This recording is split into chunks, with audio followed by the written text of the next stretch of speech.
one of the world's great rivers, flows from the heart of Africa. It cuts through the largest rainforest outside the Amazon, with wildlife found nowhere else on Earth. It's amazing. The Democratic Republic of the Congo is a vast, beautiful but tormented place. Ntango elitakala bankoko bakiso balena mpasi le beloko mpimbo mbebeta. This country is rich, but its people are among the world's poorest. For centuries, its resources have been plundered and it's been ravaged by war. From here, you cannot find anybody. They start going, all of them. They will disappear here soon. The violence goes on, and now it's plagued by Ebola. But some change is coming to this country the size of Western Europe. With elections finally on the horizon, we're setting off on a long and challenging expedition to follow the Congo into the heart of Africa.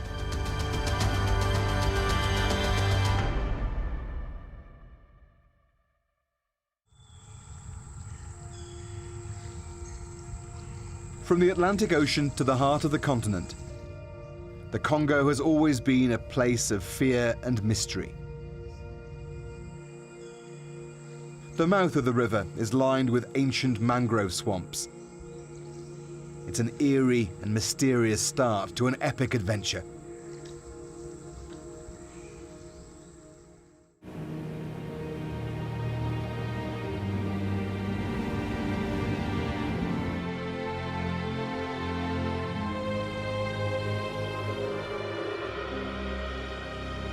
Well, this is the point where the Congo River and the Atlantic Ocean meet.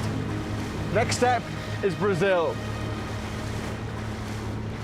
It was 1482 when the Portuguese were sailing past this coast and they noticed this surge of brown water and realized there must be a river here. That was the Congo, and this is the direction they took. For 3,000 miles, we're going to take you up this great river to try and understand its history, its riches, its poverty, and its future. From the Atlantic Ocean, we'll follow the river to its furthest reaches, navigating round its powerful rapids and through its chaotic capital city, Kinshasa, as it arcs up north and then south, twice crossing the equator. We'll visit its war-torn east, venture into Ebola territory, meet rare gorillas, and find out just how rich this country could be.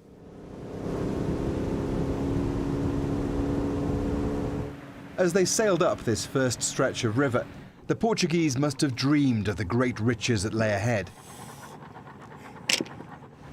They found a well-organized society, the Kingdom of the Congo, open to their offers of trade. But less than 100 kilometers inland, they hit an obstacle that it would take centuries to get around. The rapids. A series of steep cataracts make this stretch of the Congo impassable by boat. And so this port, Boma, became a European center of trade. Guns and goods came in, ivory and slaves went out. These odd monuments in the town reflect that past. It's not a great likeness, but that's Henry Morton Stanley, the first European to travel the Congo from its source to the sea. Stanley was a Welshman who took 999 days to travel here from the eastern coast of Africa. It was an epic journey and opened up the interior of Africa for exploitation. Le voyage de Stanley avait un but. Le but, comme je vous ai dit, pour le roi Léopold II, c'était à découvrir le Congo parce que quand il avait traversé le pays, qu'il est allé dire aux Anglais, comme je vous ai dit, que j'ai découvert une partie de la terre qui a trop de richesses, mais ce n'est pas colonisé. Si les Anglais avaient accepté, les Anglais, nous, on allait être colonisés par les Anglais. Mais après tout, on lui a demandé d'aller voir le roi Léopold II qui avait des possibilités, et celui-là s'est intéressé du Congo. The Belgian king was looking for his own colony. The men met, and the Congo Free State was born. Boma was its capital. This was once the Governor-General's residence, but it's not a time in history that's remembered fondly.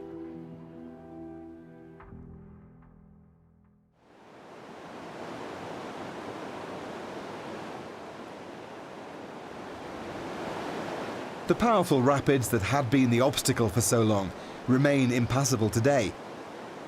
But they've also provided great opportunity for hydroelectric power. There are few places on the planet where rivers run as fast and as hard as the Congo does here as it approaches the sea. A hydroelectric power station built here could provide electricity for the whole of Africa. It would produce twice as much power as any other hydro plant on Earth. That is how rich the Congo could be if the resources were put to good use. They built 2 small power stations decades ago here at Inga, but there's always been a much more ambitious plan for a grand Inga Dam to be built across this whole valley. A deal has recently been signed to make that happen. Ce projet va permettre l'essor économique de toute l'Afrique. Parce que pour le moment, ce que l'Afrique a besoin, une source qui est sûre, une source qui est fiable. Parce que l'énergie hydroélectrique, c'est une énergie propre et renouvelable. Et nous l'avons sur le site d'Inga en permanence et en quantité. But promises have been made before, and nothing has happened. The story of the Congo is often the story of lost or squandered opportunity.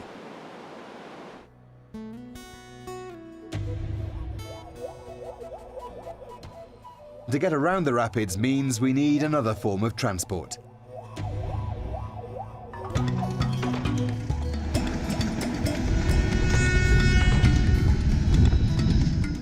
The railway was built under the orders of Henry Morton Stanley in the 1890s to replace a long and arduous trek.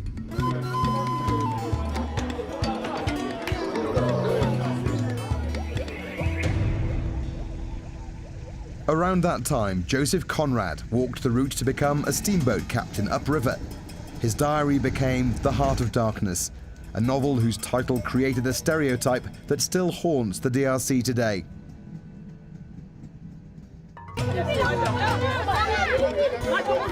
The trains only run once a week after being derelict for years. It's an opportunity for the villagers along the way to sell as much as they can in a 5-minute mobile market.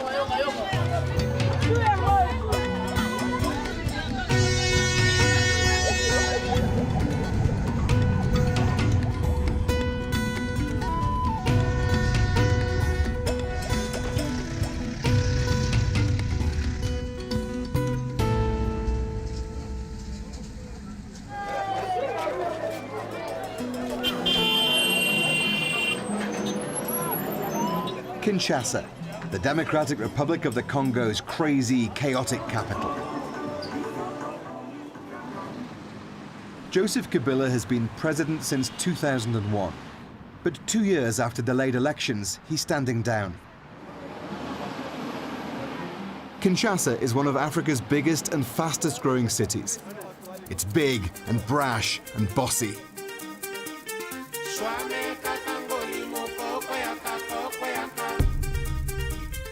There's a strange but colourful subculture that's grown out of Kinshasa and across Africa.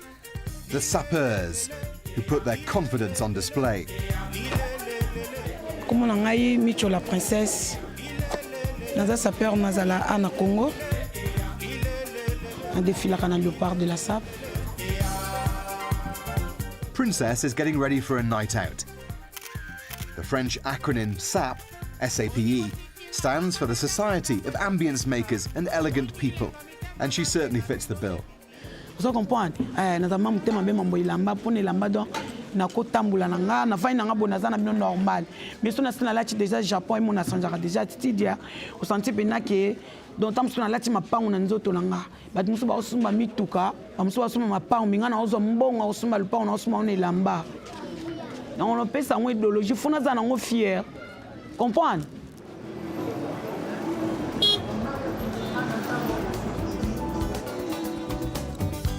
SAP goes back to the 1920s, but it was the 60s, after independence, when it came into its own.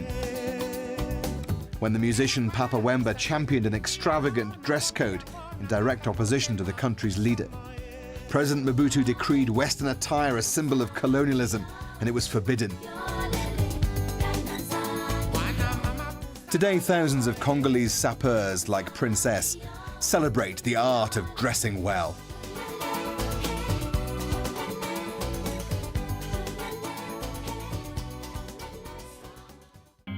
From here in Kinshasa, the rapids end and boats can travel the river again. And so begins our long arc up to the equator and to Mbandaka to explore life on the river at the first major port.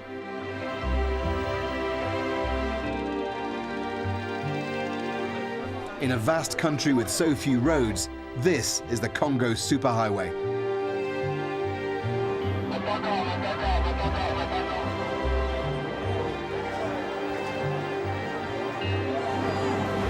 Well, this is how people get around a country the size of Western Europe with very little infrastructure connecting it. When there's a huge river, they go by barge. These go all the way from Kinshasa right through to Kisangani, hundreds of miles with many, many stops along the way.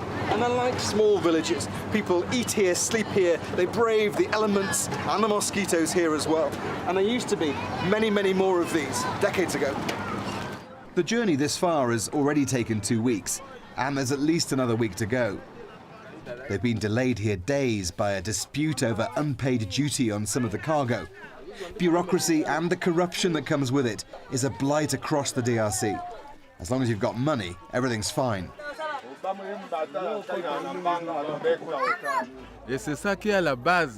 This man's a big fan of traveling by barge. Just like a big family, he says. But as a retired soldier, he's in no rush. Karine Linguli just wants the journey to end. Her husband recently died. She's disabled and has run out of money to buy food for her kids on the boat. She's heading for a new start, with a Bible by her side.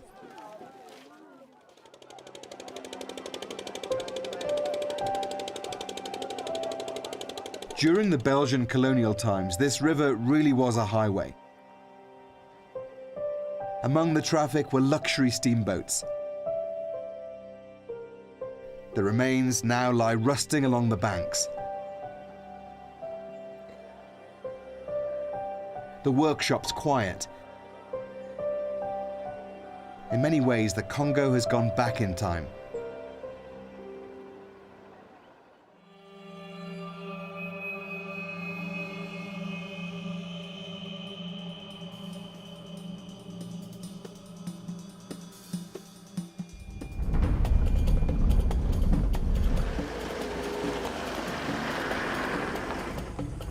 It takes just 4 or 5 hours driving through the forest to meet people living a very traditional way of life.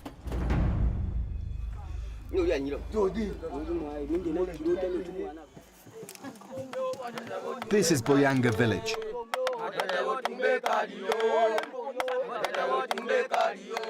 This pygmy ritual is to wish them good fortune, hunting in the forest. And we are going with them.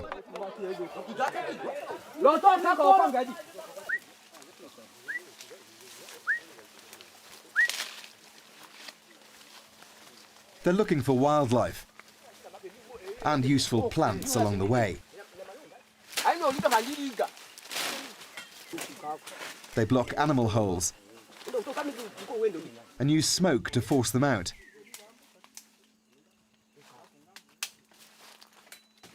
It's the way they've always hunted. But a century ago, King Leopold discovered there was something in the forest worth a huge amount of money. Rubber.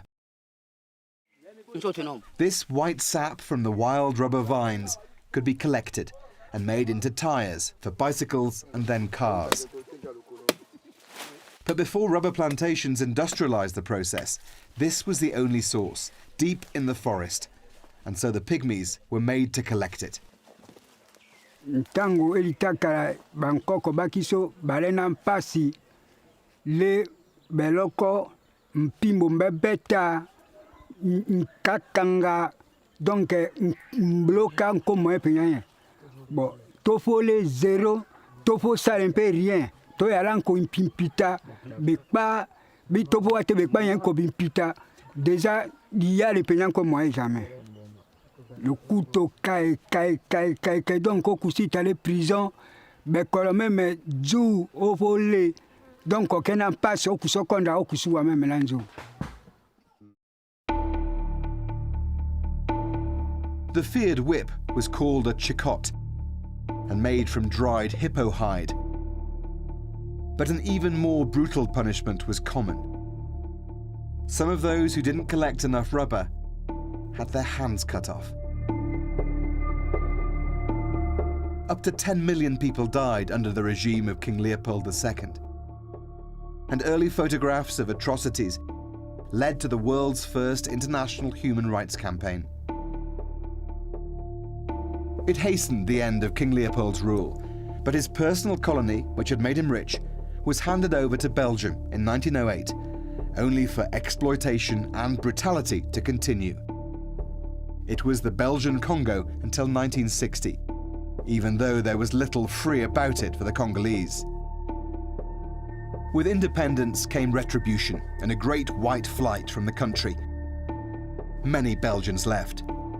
The Congolese were handed a place rich with natural resources, but without the knowledge and training to use them. Such was the colonial style that few people were qualified doctors, academics, or tested leaders. The country was cast adrift.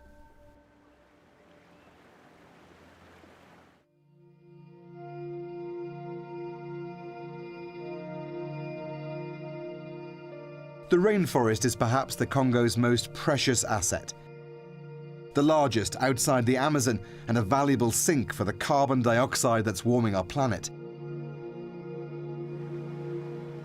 But demand for charcoal means it's going up in smoke.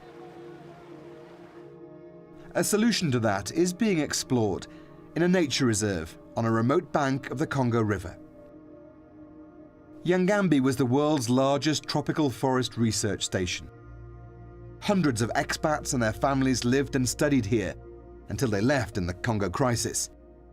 At that point, everything ground to a halt.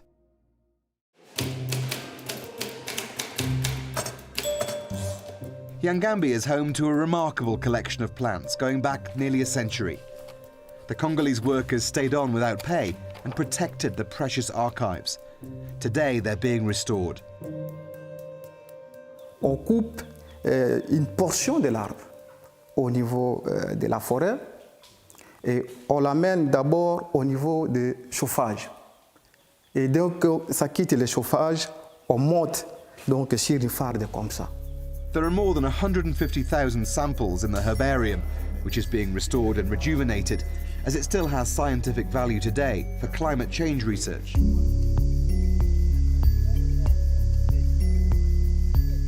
They're planting fast-growing trees to be turned into charcoal instead of the rainforest.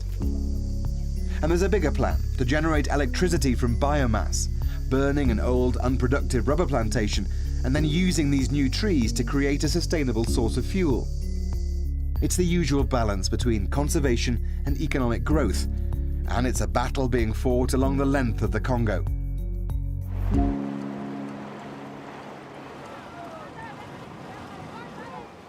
So when the river pilot Joseph Conrad travelled this stretch of the Congo a century ago, one of his biggest worries was stranding his steamship on a sandbank. Ah, the lessons of history. We get the chance to stand in the middle of the Congo River. We got stuck. We just keep going into different sandbanks. We've all managed to get it going again, so we're back in business. History has a habit of repeating itself in the Congo. We're taking a detour to another place, from another era, but equally trapped in time.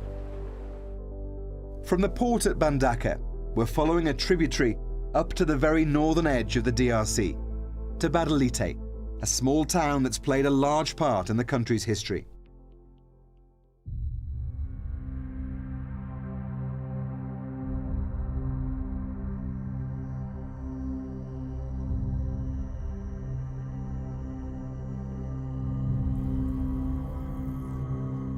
This strangely haunting place was the home of the man who ruled the Congo for more than 30 years. A dictator who renamed the country Zaire, President Mobutu Sese Seko. Welcome to what's left of his jungle palace. In its day, this was the height of opulence. It's painful for me to come here. How the people destroy this palace in shock to me. Chief Asambia Kopwata Fifi is one of his daughters. Was it like? Very, very beautiful.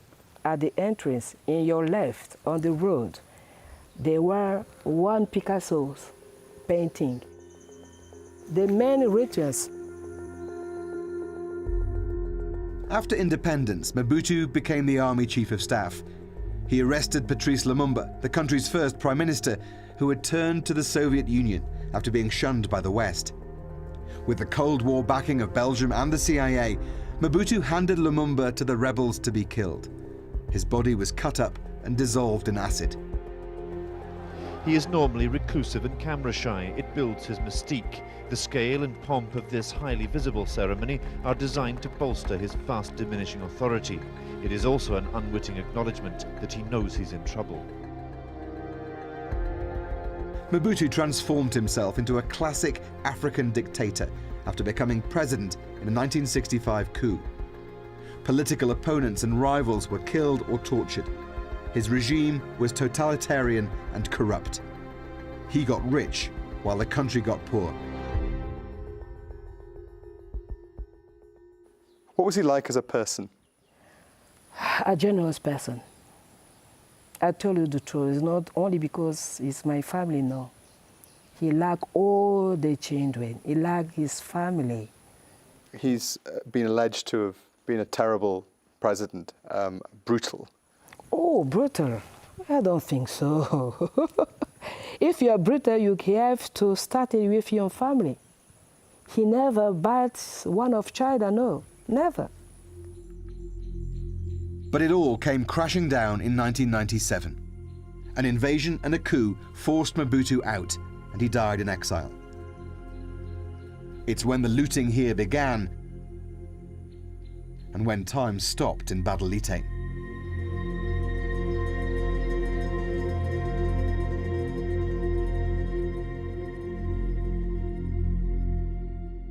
This international airport was built in the middle of a jungle. It was a vanity project. That was a plush VIP reception area. This, a huge terminal. Concorde landed here, bringing in luxury goods like pink champagne for then-President Mobutu. Today, it's just a shell. The money just dried up. This distant town on the edge of the country owed its privileged position to one man, and he'd gone.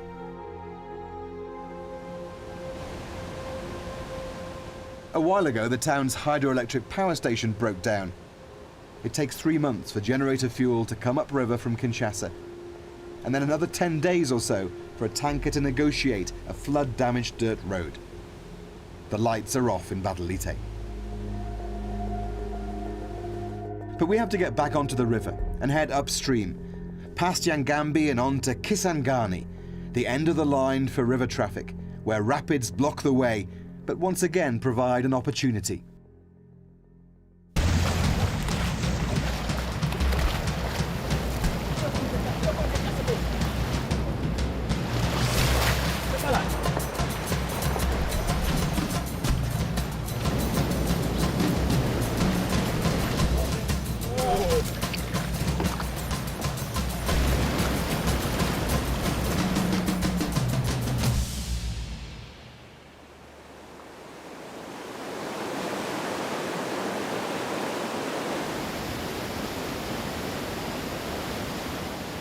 The Wagania fishermen use the white water to help them with their catch.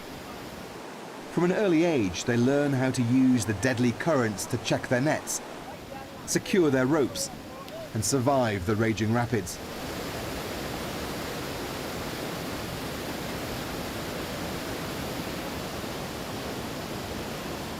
These huge wicker baskets trap the fish. So when the water's really high, there are hundreds of these guys out here with hundreds of these nets, and they're pulling in huge fish. The water's not as high at the moment. You can see how dangerous it is today. Imagine when this is in full flood. It's crazy. They're brought up from little kids to do this, and they do it very skillfully.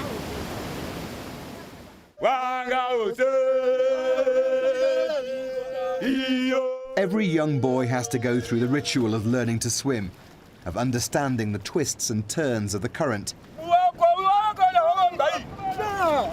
It's his first plunge into a tough life on the river.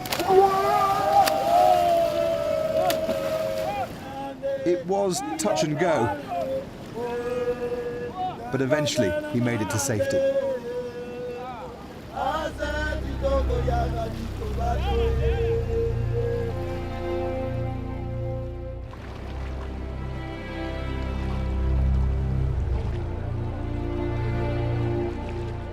From here, the main river channel turns south, but we are going to keep going. The worst affected part of the country is the east, far from the capital and close to neighbouring Rwanda and Uganda, and their designs on the mineral wealth this side of the Congo. And we're starting in Goma before heading even further into trouble.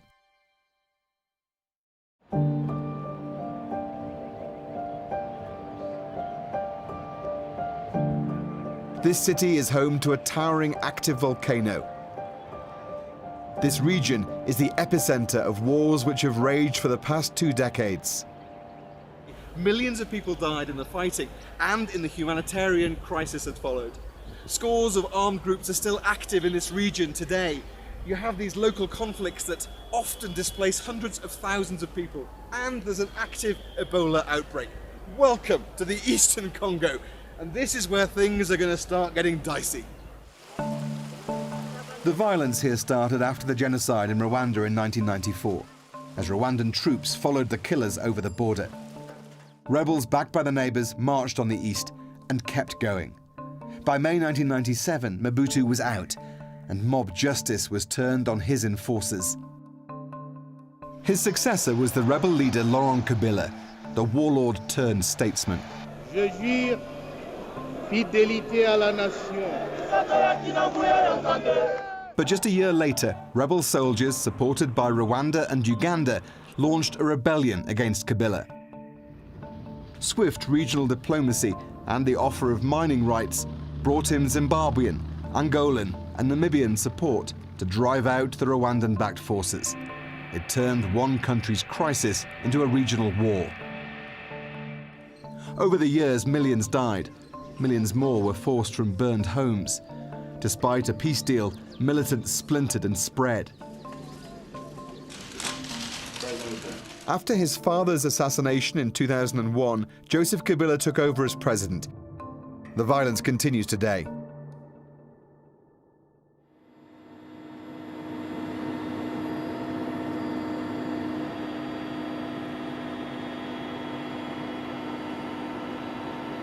We're flying with United Nations peacekeepers into one of the most dangerous parts of the country, Beni, in North Kivu.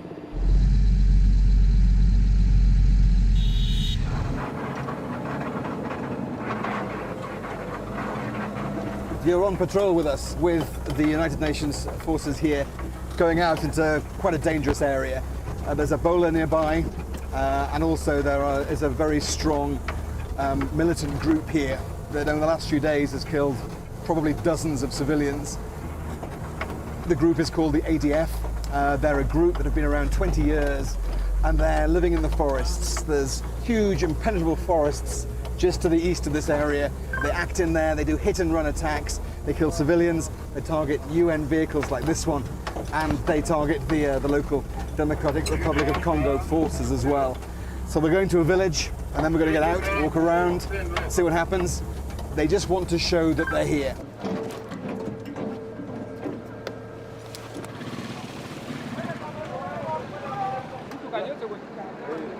First of all, the UN Malawian troops chat to the locals, just to get an idea of what's going on, if it's dangerous or not, and to show their presence in the area. From here, you cannot find anybody. They start going, all of them. They will disappear here soon. So we're just meeting one of the community leaders here, but the translators just said that basically there's nobody from here on in further up to this side because of the militants that are in the area. It's also weird because the kids around here normally would go hi there and shake hands. Can't touch anybody. We've been given very strict instructions. Don't touch anybody because of the risk of Ebola in this area. The UN isn't popular here. People are suspicious of soldiers, particularly from Western countries. They are wondering, how can the enemy cross all of this bush and reach the town and start killing people just there at the town? So for them, they are feeling bad because they have suffered a lot. It's best not to hang around too long. After a short patrol around the town, it was straight back to base. It's hard to get much done when safety is such an issue, and they're only on the ground for a short period of time. The UN funding has been cut, and they're taking a new approach to getting forces with tougher rules of engagement out to the most dangerous places. It's a difficult balance for the commander. We have only 2 ways to really protect the civilian population here. Is to be able to deploy preventively, to arrive in the villages, the area on the civilians are, before the armed groups, is one. And the second one is to go after the armed groups which are imposing threats to this civilian population. The spokesman for the government says it wants the UN out by 2020, the whole UN. What would happen if you left? I believe that UN is making the difference here, because the state is not present in many areas of this country. There are remote areas here where we don't see the presence of the state. So if we left the area, I believe that the situation, based on the current environment, the situation could worsen very quickly. The situation here is already worsening, with increased attacks and the spread of Ebola across this part of the country. Much of the eastern Congo is in a state of conflict and instability. Historical tensions across this whole region often spark terrible violence, as happened in Kalemi, our next stop, down on the shores of Lake Tanganyika.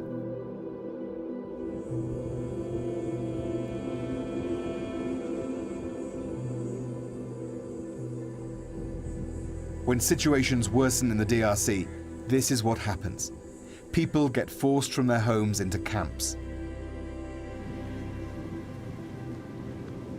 2 years ago, a row over sharing a bowl of forest caterpillars sparked violent clashes between pygmies and other ethnic groups. Inflamed by the politicians, it displaced 750,000 people.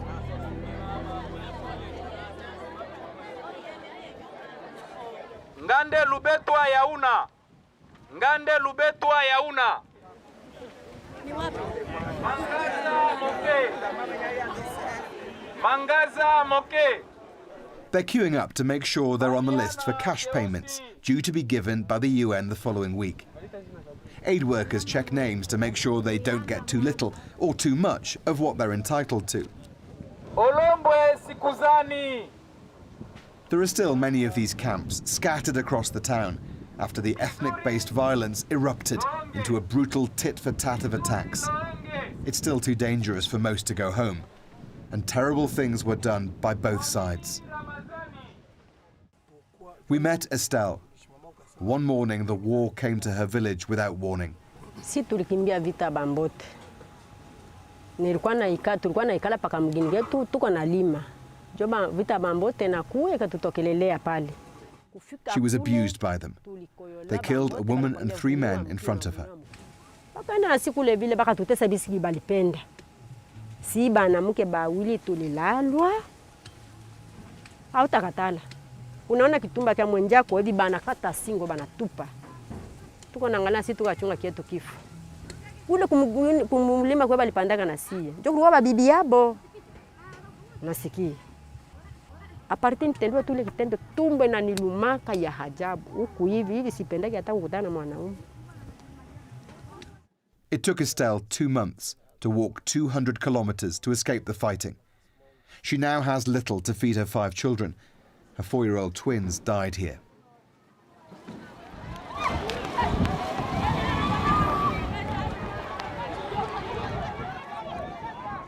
These hillsides are dry and exposed. The wind can whip up a small fire in no time, and there's little water to spare. It's not surprising people panic. A nearby camp was recently burnt to the ground. Life is tense and desperate. Everyone's on edge, just about surviving. But the slightest thing can spark a fight. This was over those burnt possessions. Across this country, there are 14 million people who need aid just to stay alive. 5 million people have been driven from their homes by fighting.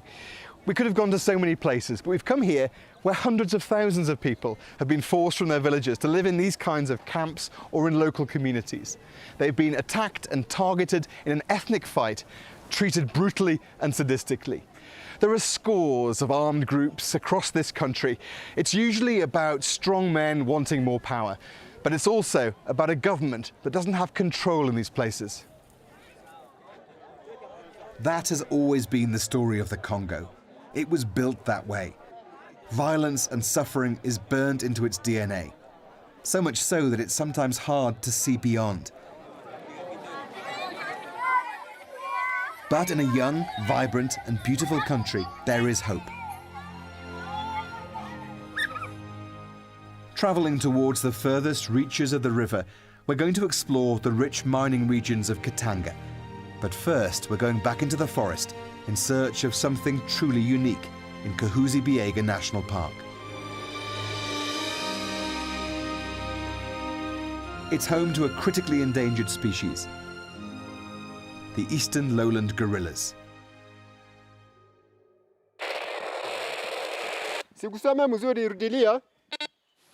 There are many gorilla families scattered through this forest, but 4 have been habituated. They're not afraid of humans and don't attack. They are who we're looking for.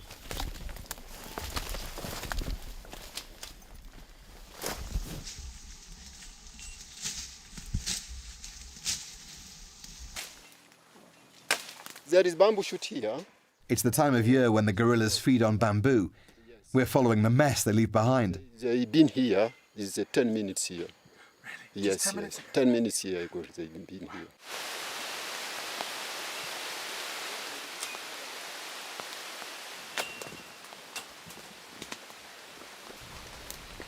Well, we spend probably a couple of hours now in the jungle, cutting through, following places where they've been eating the bamboo shoots. We think we're getting close. A couple of times we've heard them, but the guys are still trying to pick up the trail now.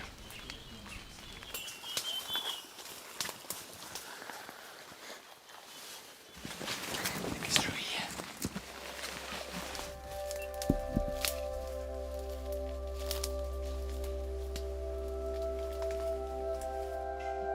After 3 hours, we got our first glimpse just a few meters ahead.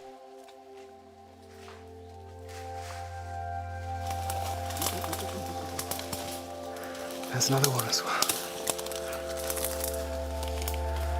That's the silverback.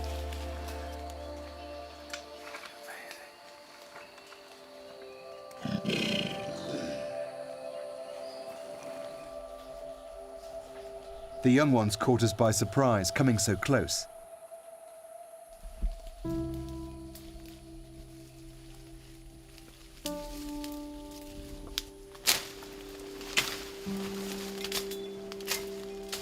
The masks we're wearing protect the gorillas from our germs.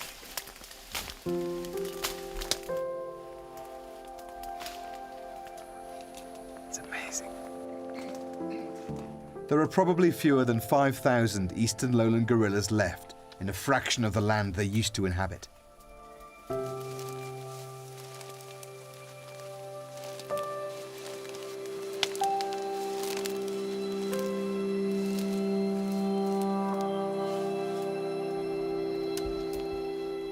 Being comfortable with humans allows visitors to come, to help pay for the conservation, but it's risky for them, with poachers and militant groups in the area.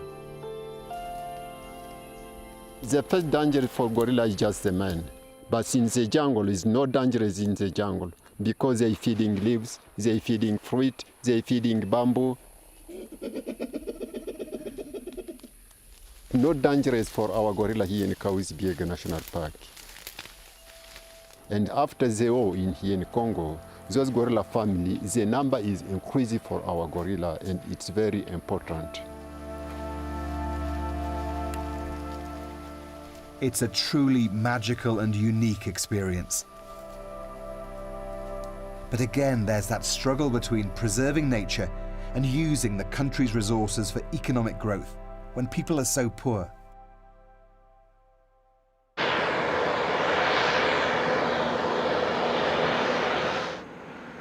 The Congo's mineral wealth is a freak of nature. Its earth is packed with metal ores like copper, coltan and cobalt, gold, diamonds, uranium, with vast seams in this part of Africa.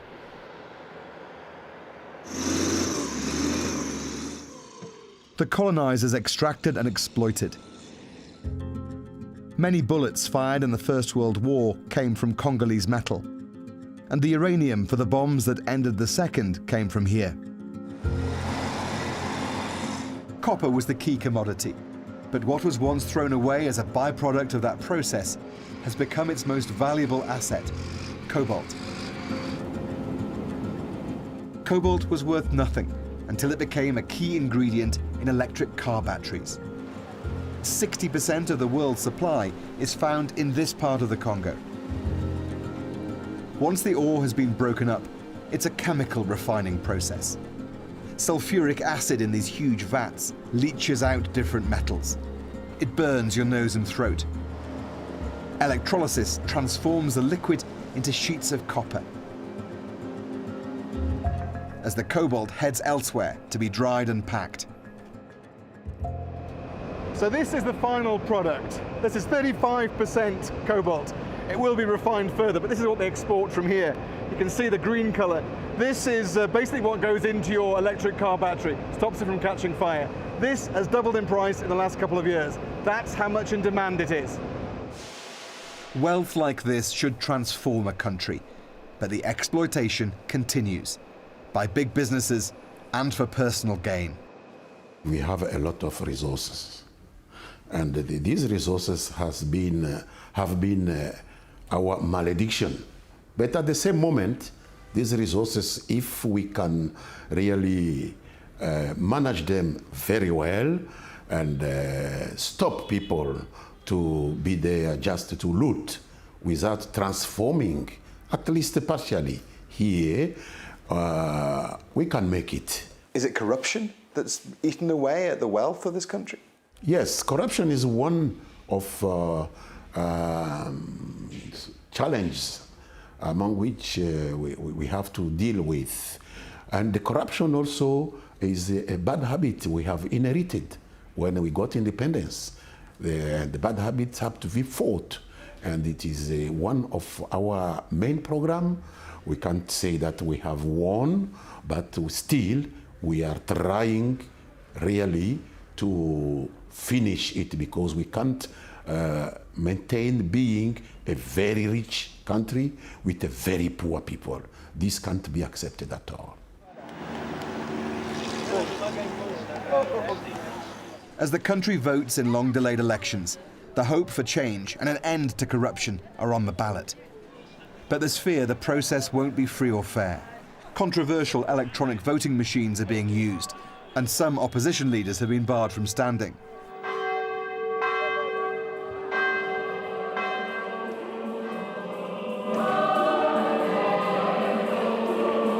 For a long time now, a strong voice of opposition has come from the pews of the Catholic Church, as peaceful protests have been met with violence. Many critics have been forced underground, which is why we had to secretly meet a couple of young activists from a group called Lucha, or Struggle for Change. Le 3 septembre, j'avais été torturé. Ghislain Mahiwa was jailed for 6 months for leading illegal protests. He says he was recently beaten so badly, he spent 3 days in hospital. Nous sommes aujourd'hui en train de nous battre d'abord pour qu'il y ait une alternance démocratique au Congo et qui doit passer par de bonnes élections, des élections où il n'y a pas d'exclusion, des élections où il y a la sécurité, mais des élections avec un fichier fiable, parce que le fichier que nous avons aujourd'hui, ce n'est pas un fichier fiable. Il a 16% des électeurs fictifs. They arrived separately. They were nervous, and we had to do the interview quickly. It's dangerous here to speak as openly as this. Et nous exigeons la paix en RDC, partout dans nos villes, dans nos communes, dans nos périphéries, dans nos villages, parce que ce que nous voyons aujourd'hui, à cause de la guerre, il y a des femmes qui sont violées chaque jour. Nous enregistrons de femmes qui sont violées. Il y a les enfants qui sont enrôlés dans des groupes armés.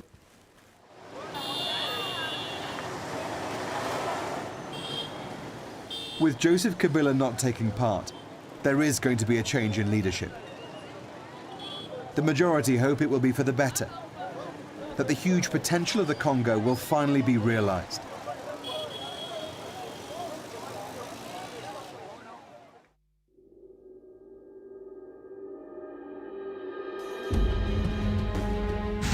This journey up the Congo River has shown us just how beautiful and how huge a country this is.